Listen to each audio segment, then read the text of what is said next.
Hola, ¿cómo estás? Soy Diana Polanía y este es tu canal Palabras de Aliento para el Fatigado. Y hoy con un nuevo video, un video que tiene como objetivo traerte ánimo.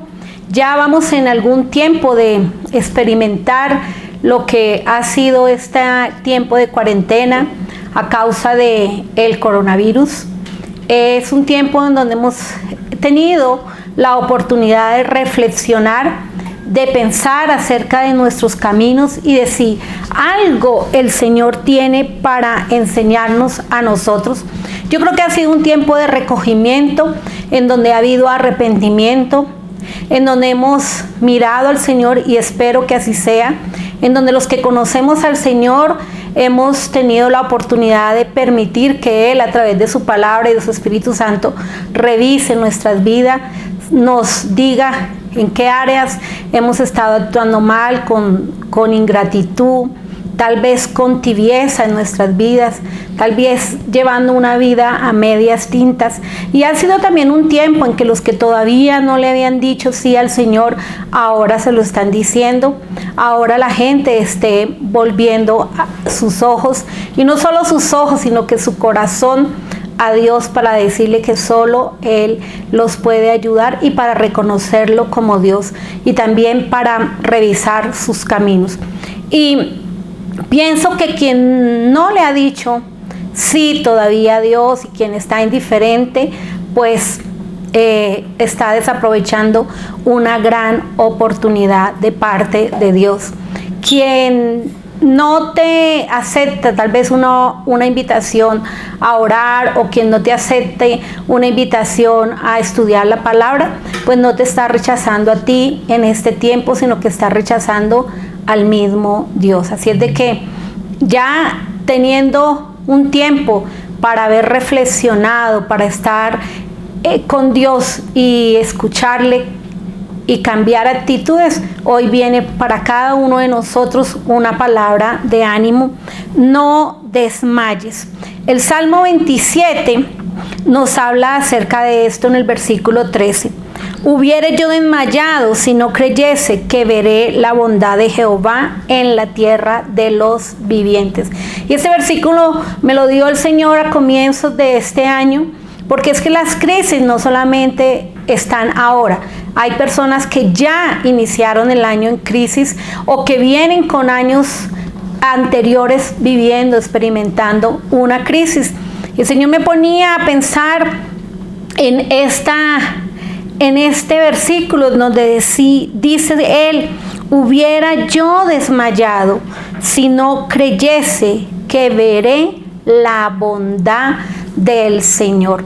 El salmista está hablando de que lo único que no lo llevó o lo dejó caer o lo dejó desmayar fue tener la certeza de que él vería la bondad del Señor. ¿Y qué es desmayar? Cuando uno dice una persona se desmayó, quiere decir que perdió el aliento, que perdió las fuerzas, que cayó. Esa persona se desmayó. Asimismo desmaya nuestra alma, asimismo nos desalentamos, nos desanimamos, y a veces eso nos lleva a derribarnos totalmente y nos lleva a veces a la depresión. Pero aquí lo que el salmista quiere contarnos es que él no desmayó por una sola cosa, porque él tenía la certeza que vería la bondad de Dios. Y yo te digo, no desmayes. ¿Por qué no tengo que desmayar? Porque de seguro la bondad de Dios se va a manifestar. Si tú has arreglado tus asuntos como yo, si la iglesia vuelve a mirar al Señor, si todo su pueblo, si el mundo entero, si la raza humana en su gran mayoría se vuelve al Señor, créanme que el Señor nos va a demostrar su misericordia. Confiar en Dios es experimentar esa bondad, es saber que voy a ver la bondad de Dios, pero debo hacerlo creyendo, perseverando en oración y teniendo fe. Los creyentes podemos ser probados severamente, pero nada puede llevarnos a una desesperación y a una derrota mientras tengamos los ojos de la fe y de la esperanza puestos en Dios. Creemos que Dios nos protege de una manera especial, pero eso no quiere decir que a nosotros no nos afecten las pruebas. Yo te puedo hablar y tú puedes conocer de personajes bíblicos que fueron grandemente probados. Fue probado Job, fue probado Pablo. Claro que sí. Y tú me puedes decir, di mi nombre porque yo también he sido probado. Y yo te digo mi nombre, yo he sido probada. Claro que sí. Pasamos por tiempos de crisis, de desiertos, de pruebas, por días de angustia, por días de dificultad. Pero en esos tiempos en que los creyentes estamos siendo probados, vamos a ser sostenidos y no vamos a llegar a la desesperación por una sola razón, porque nuestros ojos van a estar puestos en Dios, porque en medio de las tinieblas, tú y yo debemos esperar en Dios. Eso es lo que hace la diferencia. La diferencia no es que no nos lleguen las pruebas. Claro que muy seguramente tú has tenido que acudir a una cirugía, has tenido escasez, has tenido desempleo, has tenido crisis matrimoniales, pero la diferencia, la gran diferencia es que tú y yo esperamos en Dios. El versículo 14 de este mismo salmo, él dice, el salmista dice: aguarda a Jehová, esfuérzate y aliéntese tu corazón, sí, espera a Jehová. Dices, ten la certeza de que verás la bondad de Dios, no desmayes, aguarda, espera, confía en Dios. Pero dice algo, esfuérzate. Hay algo que hay que hacer, determinarme, esforzarme en no dejar que me gane el desaliento, esforzarme en creer a Dios. Y sabes que el salmista, y me gusta mucho David, porque David le tenía que dar órdenes al alma, y en el Salmo 42 y en el versículo 5, él le dice: ¿por qué te abates, oh alma mía? Espera en Dios, porque aún he de alabarle. Y es que el alma nos quiere gobernar. Si estamos viendo noticieros, si miramos las circunstancias, si vemos las estadísticas, el alma se decae. El alma quiere gobernar. El alma quiere entristecernos y llevarnos a la desesperación y llevarnos a la depresión. Por eso mucha gente se suicida cuando tiene otras crisis.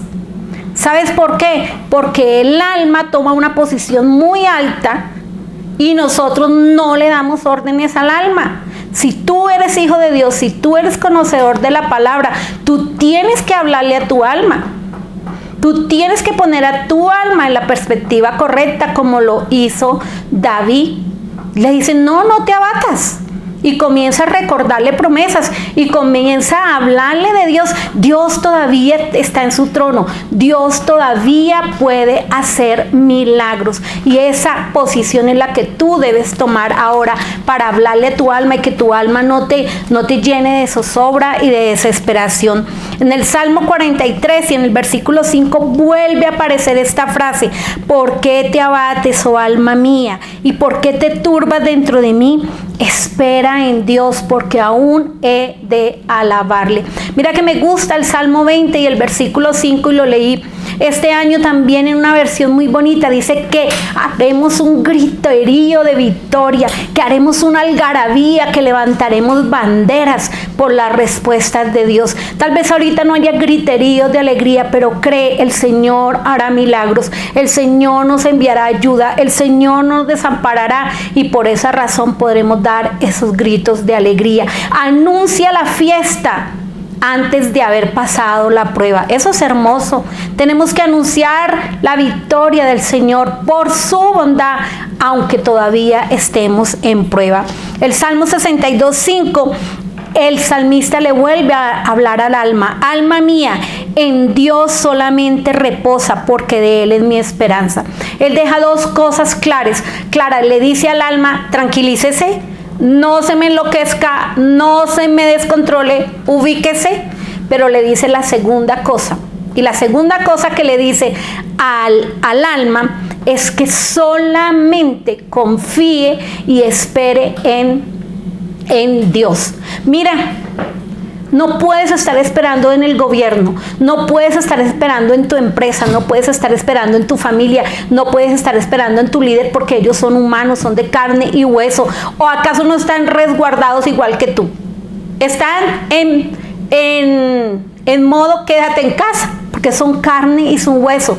A ellos las finanzas también se les está siendo afectadas. Ellos también tienen una familia que cuidar.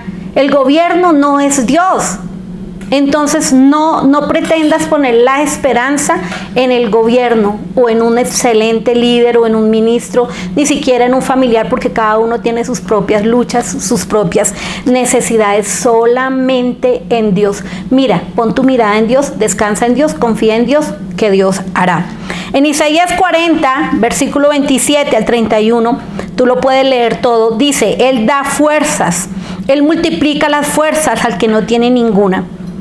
Y sabe que se nos dice que los que esperan en el Señor tendrán nuevas fuerzas. Esperar en el Señor es encomendar la vida por completo a Él. Incluye entonces acudir a Él como la fuente de ayuda y gracia en los momentos de necesidad. Este es un momento de necesidad. En las matemáticas celestiales es diferente a las matemáticas de la tierra. 5 por 0 es igual a 0. Pero en las matemáticas de Dios, las fuerzas en 0 multiplicado por el poder de Dios te da a una potencia alta. Así es de que si no estás teniendo fuerzas porque estás viendo solo las noticias malas, recibiendo los audios de desesperación, viendo las estadísticas, ve y dile al Señor: estoy quedándome sin fuerzas, pero usa tus matemáticas, Señor, y renuévame mis fuerzas. Así de que acude a Dios como la fuente de ayuda y gracias en estos momentos de necesidad. ¿Qué le promete el Señor a los que esperamos en Él?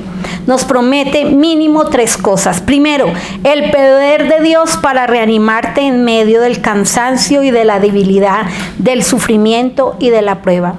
Te promete la capacidad de levantarte por encima de las dificultades, como el águila que se remonta en el cielo. Aquí se vuela el pollito, la gallinita vuela abajo, el águila remonta el cielo. El Señor nos va a dar fuerzas para poder en medio de esa montaña de dificultades remontarnos, pero porque Él nos da la fuerza y nos provee la capacidad de correr espiritualmente sin cansarnos y de caminar con firmeza hacia adelante sin fatigarse por las tardanzas de Dios. A nosotros los humanos nos hace daño lo que llamamos las tardanzas de Dios. Pero ya van 5 meses, pero ya son 3 días, pero son 13, pero esto se va para largo, pero son más de 3 meses, pero esto está difícil, pero Dios no responde, pero la vacuna no llega, pero mi esposo no cambia, pero mi esposa tampoco cambia. Las tardanzas de Dios. Y sabes que Dios dice: yo te daré fuerzas, aunque creas que me estoy tardando, y yo te quitaré ese cansancio. Así es que Dios promete que si nosotros los creyentes confiamos pacientemente en Él, Él suplirá cualquier cosa que sea necesaria para sustentarnos de manera constante. Y me fascina este versículo de Miqueas 7:8. Tú, enemiga mía, no te alegres de mí, porque aunque caí, me levantaré. Aunque more en tinieblas, Jehová será mi luz. Sí, puede haber una circunstancia enemiga ahorita para todos nosotros. Pero aunque haya oscuridad, aunque haya tinieblas en medio de las naciones, si le seguimos clamando a Dios, si seguimos enderezando nuestros caminos, clamando por su gracia y por su misericordia, Jehová será tu luz. Jehová será la luz para tu casa, para tu vida, y Él disipará todas esas tinieblas. ¿Qué debemos hacer como creyentes? Debemos acercarnos a Dios y permanecer por medio de su Espíritu en Él. Segunda de Timoteo 2:1 dice: tú, pues, hijo mío, esfuérzate en la gracia que es en Cristo Jesús. Pidámosle la gracia al Señor y Él nos la dará. Él es bueno. Te cierro este video nuevamente con el versículo que lo inicié. hubiese desmayado si no creyese que veré la bondad del Señor. No desmayes, porque la bondad del Señor está ahí. Más bien arrodillémonos, pidámosle al Señor su misericordia, su gracia, su fuerza, y Él hará. Un abrazo y bendiciones.